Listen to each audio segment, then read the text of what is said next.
السلام عليكم ورحمة الله وبركاته. كلانتي wanaagsan asxaabay meel kastoo naga daawanaysaan ku soo dhawaada barnaamijkeeni ugu horeeyay maanta waa Axad taariikhduna waa 10ka bisha May sanadka 2026 waana barnaamijkii ugu horeeyay. qodobada barnaamijkan idinku soo gudbin doono waxaa kamid ah Kuwait oo sheegtay in la soo weeraray tolobya weeraray wararkii ugu dambeeyay idin haya مخازنada hubka lagu kaydiyo ee ciidanka Israa'iil oo la sheegay in hub fara badan laga xaday. Haddaba xaaladda Israa'iil iyo gudaha ciidanka oo kala shaki fara badan uu ka jiro. Wararkii ugu dambeeyay Hormuz iyana waan idin soo gudbin doonaa iyo Iran oo hanjabaad culus u dirtay ciidamada Mareykanka ee ku sugan halkaas. qodobadaas ayaynu barnaamijkeena ugu horeeya maanta oo ah maalinimo Axada ku soo qaadanayna inta aan ku jirnana wixii wararay soo kordha waan idin la socodsiin doona. kulanti wanaagsan asxaabay meel kastoo naga daawanaysaan ku soo dhawaada barnaamijkeeni ugu horeeyay maanta oo ah maalinimo Axada taariikhduna ay ku beegan tahay 10ka May. qodobada barnaamijka dhamaantood waxay noqon doonaan wararkii ugu waaweynaa ee ka soo kordhay xaaladda gobolka Bariga Dhexe iyo sida xaalku uu marayo hadeer.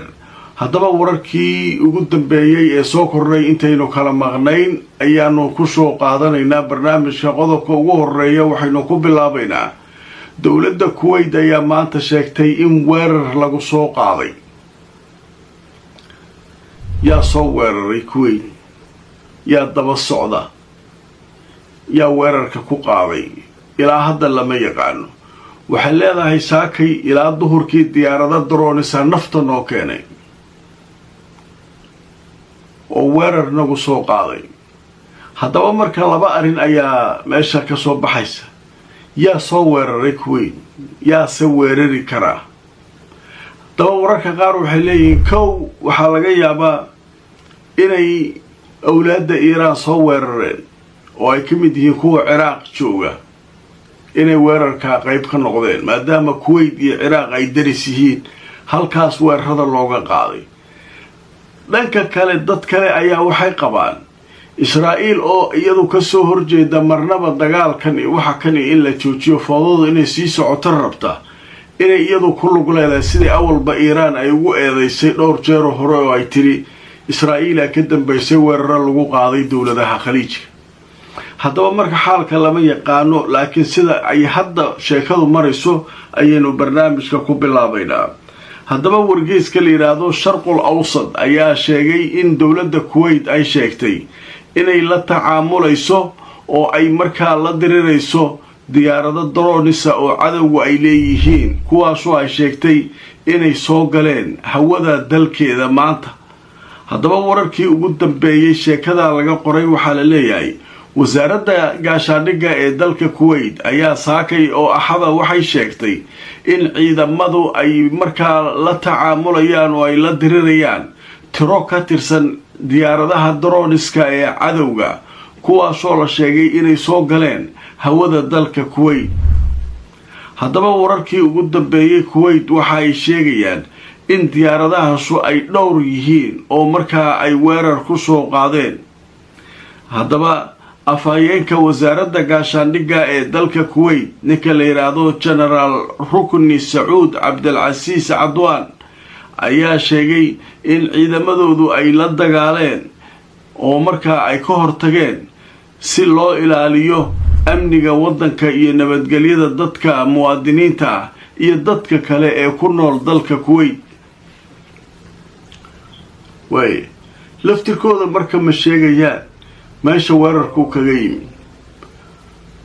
marka yaa soo weeraray lama yaqaan. waana la soo weerarayay waa diyaaradaha maartay hawadeena soo galay waa kuwaasay ku hayaan waa Kuwait. marka iyadu maxay tahay? Kuwait waxay ka mid tahay dowladaha Khaliijka waana dowlad yar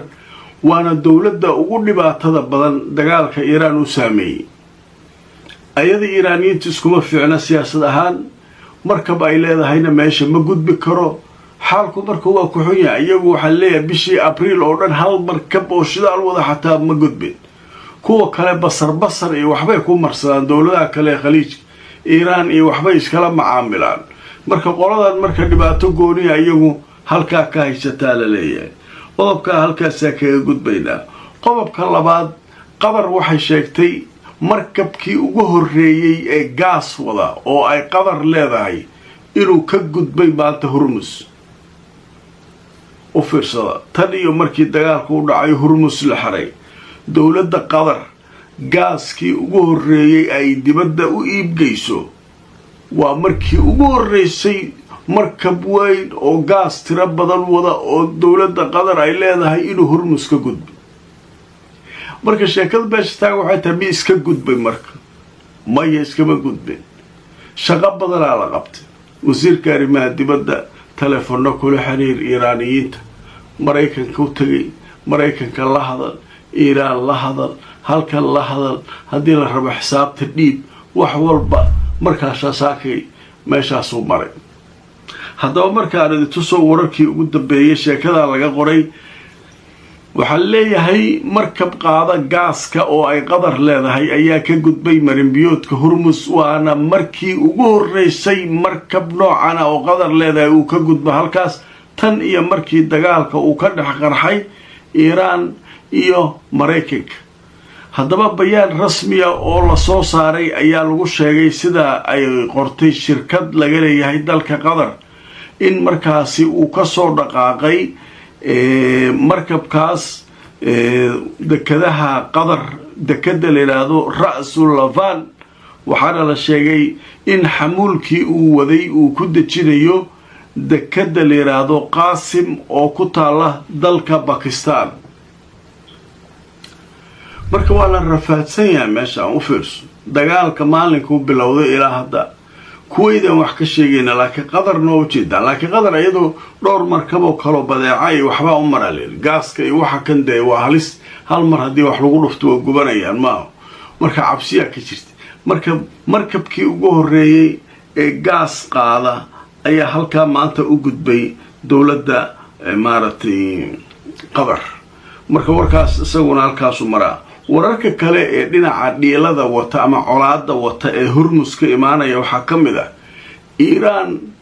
way dhaaratay dhaartan waa iska socotaa maanta oo dhan waa la soo hanjabayaa Trump hanjabay Iiraan hanjabtay taas nolol maalmeedka ka mid tahay laakiin tan waxa la xogaa way ka duwan tahay fariinta ay Mareykanka u dirtay waxay tahay Mareykanku mar kale hadaa isku daydo inaad dhibaatayso maraakiibteena xamuulka ee baddaas maraya ogow annaguna waxaanu toos u garaaci doonaa meelaha saldhigyada kuwa ay gobolka aad joogtid macnaheeda xabad joojin ma jirto waay mar haddii gantaalkii bilowdo oo jugta la iska geliyo wax kale ma jiraan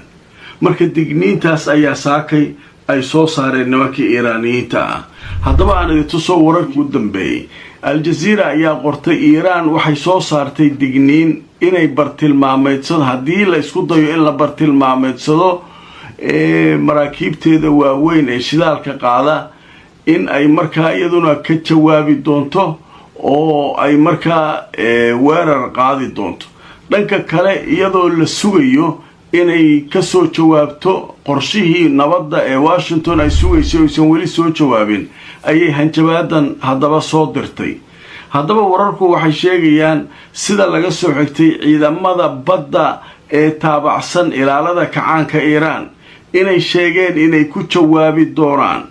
haddii dhibaato loo geysto oo la bartilmaameedsado maraakiibtooda shidaalka iyo maraakiibtooda kale ee ganacsiga Iiraan ay leedahay inay iyaguna ku jawaabi doonaan weerar xanuun badan oo ay ku qaadi doonaan saldhigyada iyo maraakiibta badda Mareykanka ee ku sugan gobolka marka waxay leeyihiin maraakiibteena shidaalka iyo maraakiibta kale ganacsiga haddii wax dhibaato ay soo gaaraan oo mar kale la qabsado ama waa la dhibaateeyo waxaanu toos u weerari doonaa maraakiibta Mareykanka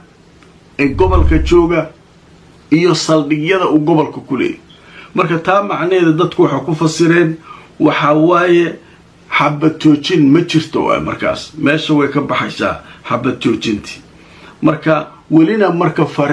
fariintii waa laga sugayaa wada hadalkii waa imaanaynaa iyo ma imaanayno hindisii waa ka soo jawaabnay weli waxay leeyihiin daraasadaan ku haynaa daraasadaas xalay waataa ka hadlayna shiinaha lala sugayaa odaga sida la leeyahay markuu shiinaha tago 14 ilaa 15 bishan ayaa marka shiinuhu leeyahay anaa idin heshiisiinayay kaale isagoo markaa tabcaan oo tagi doona halkaas marka iska daba wareeg Mareykanka hore maxay cadaadis ku saarayaan waxay rabaan intuusan shiinaha odaga aadin inay maartay nimankan ka soo jawaabaan oo wada hadalkii isagoo socda uu tago shiinaha uu yiraahdo nimanka wada hadal loo socda marka sheekadaas halkaas ay maraysaa wararkaas ayaa ugu waaweynaa warka kale waxay saale maanta aan idin hayo wuxuu yahay Israa'iil wax kasta ciidankeeda waa lagu arkay waataan shalay ka sheekeynayna ciidamada cirka qaar kamid ah inay u basaasayeen Iran barnaamijyadeena ku jirtay waa dhageysateen hadda waa la iskala soo gudbay waxa la leeyahay saldhigi maartay makhaasiinadii hubka ciidanku lahaa ayaaba la bilay qaysaraale waa la qaadanaa xagee la geynaa lama yaqaano qaarna waxa laga iibinayaa waxa la dilay oo la dagaalamaya sida Xisbullah iyo qolooyinkan iyo waxaasa laga gadayaa reer Gaza iyo qaarna yahuudda dhexdeeda ishubaynaysaba marka dambe iyaga dhexdooda nagtis ka saaray sheekadii marka way xumaatay hub fara badan laga waayay meeshii ay ku jireen oo sanduuq maartay makhaasiinadii lagu kaydinayo hub fara badan laga la baxay haddaba marka aan idin soo wararkii ugu dambeeyay sheekada laga qoray guutooyin ayaa maartay ciidamada ka tirsan ayaa wax biliqaystay waxaana la sheegay inaan la garanayn ilaa hadda hub la xaday oo ciidamada Israa'iil dhexdooda marka laga xaday haddaba wararku waxay sheegayaan hubka la xaday inta nooc uu yahay oo ilaa hadda la soo saaray wararkii ugu dambeeyay waxay sheegayaan ilaa 30,000 oo rasaas ah in markaa lagala baxay saldhigga la yiraahdo Sidee Tiimaan oo ku yaala dhanka koonfurta waxa soo kale la xaday 70,000 oo rasaas ah oo iyaguna laga qaatay saldhigga militariga ee ku yaala waqooyiga Joolaan oo markaa ay xooga ku haysato Israa'iil iyadoo sidoo kalena la sheegay in marka la isku daro 100,000 oo rasaas halka ay ku maqan tahay dhanka kale waxa iyana maqan qaybo kamid ah qoryaha baastooladaha iyo sidoo kale qoryaha halista ee sawaariiqda ee markaa garabka laga gano waxa sidoo kale la waayay hoobiyayaal iyo sidoo kale hanaanka difaaca horumarsan